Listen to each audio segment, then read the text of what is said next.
Dragon Ball Super Episode 80 was really refreshing. Blinded Gohan puts up a strategically epic fight against Lavender. Also, a bombshell of information is dropped that takes a lot of weight off Goku's shoulder. And we also find out that in the Tournament of Power of this Universal Survival arc, the existence of all the universes is not at risk.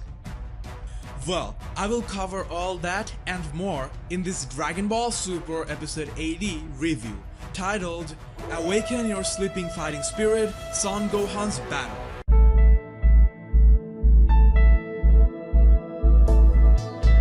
Ever since declaration of the Universal Survival arc and the Tournament of Power and how Goku is the one who was behind it, it very much appeared like indirectly Goku had become one of the sole reason behind the destruction of all the universes except the winner. We always knew that fighting is Goku's top priority, but it was rather weird the way it looked.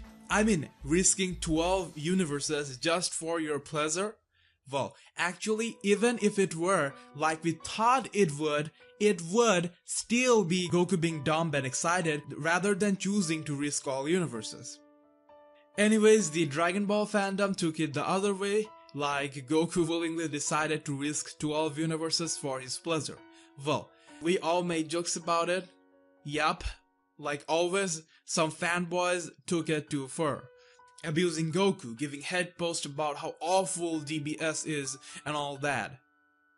However, this episode literally takes all forms of blame away from Goku. Rather, you might consider thanking him, because Zeno, the god of everything, was going to destroy comparatively weaker universes anyway, and it had nothing to do with Goku. If he had never met Goku, he would still probably go on to do that, as he feels 12 universes is way too much and should be reduced. The interesting thing is they're actually deciding the fate of the universes based on the strength of the mortals. We get some cool insights, like now we know Universe 7 is the second weakest universe based on the average level of the mortal, 3.18, while Universe 9 is the absolute weakest with an average of 1.86. I think Yuna and Kaioshin's expression speaks for their fans. Of course, all other universes are also freaked out by the announcement since U7 was the only universe that knew about it before this. But there is a twist to this. Universe 1, 5, 8 and 12 will not be in this destruction risk, because the mortal level is more than 7. That is almost double of U7 and nearly 7 times of U9 at least. So they're basically saying it will be a 8 universe tournament from what we understand. It bothers me a bit because the arc was promoted to be holding an all-universal tournament. Maybe they will end up participating but won't have to face the destructive consequences if they lose. Or maybe Goku will remind that Zeno promised an all-universal tournament. Is it that what they're implying? Like they will participate but don't have the risk of getting erased? I'm a bit confused here. Help me out with that in the comment section. Let's see what happens. The bottom line is Zeno was going to destroy these weaker universes no matter what. Only change brought in this equation by Goku will only reduce destruction or maybe something even better. That is, now the winning universes can survive. If not for the tournament, most likely they wouldn't even get this chance. And who knows what might happen by the end. Thinking long term, I assume one way or the other, either the destruction will be stopped or the destroyed universes will be eventually restored. Super Dragon Balls might also make a difference. Let's see. At least you know Goku isn't a criminal. However, about the average level of the mortals, don't confuse that with the power of the team.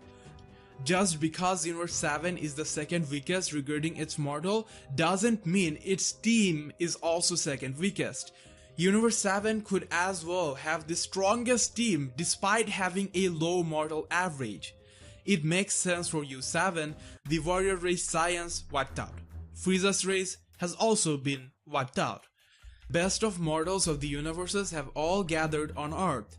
And you can tell that from the U7 team. I saw many people asking why U7 only has warriors from the Earth only.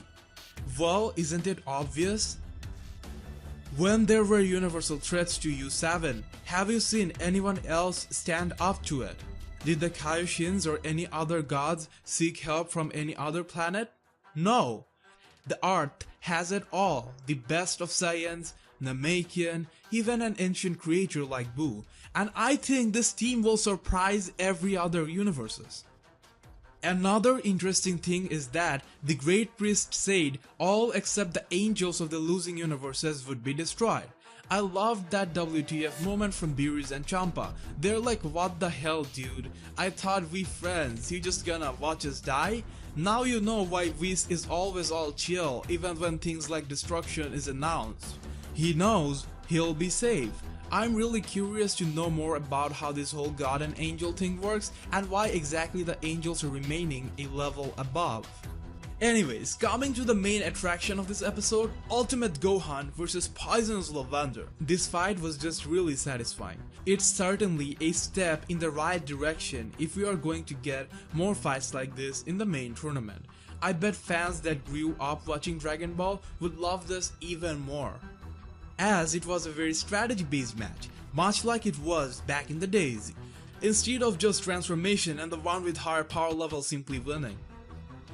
Regarding power, Lavender is nowhere near as strong as Gohan. In fact, all three U9 fighters look quite weak as compared to Universe 7. But still, with his tricky poisonous attacks, he really got Gohan bad. Not even 20 seconds in the match, Lavender incapacitates Gohan with his poison blow. The poison takes effect and Gohan soon loses sight. This is when things starts getting interesting. But as he becomes blind, his other senses gets heightened. This is a real thing. If you become blind, you would be amazed to find out in how many ways your body can sense things around you. There are people who can tell the distance of things using their tongue to measure vibration. Yep. Anyways, Gohan is in a different level, so he adapts very quickly and starts concentrating on Lavender's movement, footsteps, and sounds. Doing that, he's able to dodge, defend, and even attack him right in the face. Lavender turns out to be quite clever too, as he flies up destroying Gohan's little game and following it up with Poison Ki Blast. But Gohan comes up with a new strategy going Super Saiyan, who reflects his energy off Lavender like a radar and could keep up with him. That made a lot of sense, nice creativity. Also, Gohan is perfectly using his intelligence in the battle, parts of being a scholar come fighter you could say. Unfortunately, the poison spreading rate is also multiplied by super form, and he is forced back to base. But this is where the intense fighter instinct of Gohan kicks in. Ignoring logic, he goes super again. Basically, it's him realizing that he can't win the battle playing defense anymore. He just has to give everything he has at once and hope for the best.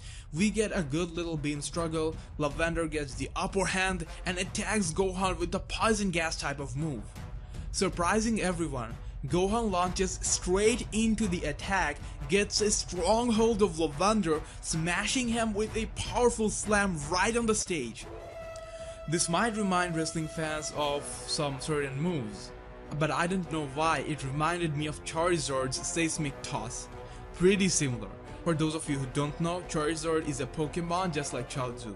True fact. Seismic Toss did knock out Lavender, but the poison got Gohan and he fainted too. So the Great Priest declares a draw. I saw many fans saying since Gohan was the last to fall, he owned. No guys, it's not a Royal Rumble match, both fainted, thus it's a fair tie. After the match, Gohan apologizes to Goku and hints that he will train harder. This episode was really positive for Gohan and his fans because the most important takeaway from this episode is Gohan got a wake-up call. Also, he is the type of fighter who unleashes his best when the back is against the walls. Now, since survival is at stake, you can expect to see Gohan train hard and play harder, like he did back in the Cell Saga. Get ready for Gohan domination. Also, throughout the fight, it looked like Gohan genuinely enjoyed it. The way he refused to take Senzu beans proved he didn't fight for winning or something. He wanted to know where he stands, and now you can finally say they are making Gohan great again. Now, since the universe is at stake, I wonder if Beerus and Whis will train Gohan and others too. I think Kaioshin's training can also help. Gohan and Piccolo can join Whis training with Goku and Vegeta, while the rest of the team trains and unlocks their potential under Kaioshin, or something like that would be interesting. What do you think about all this? Comment your opinion down below.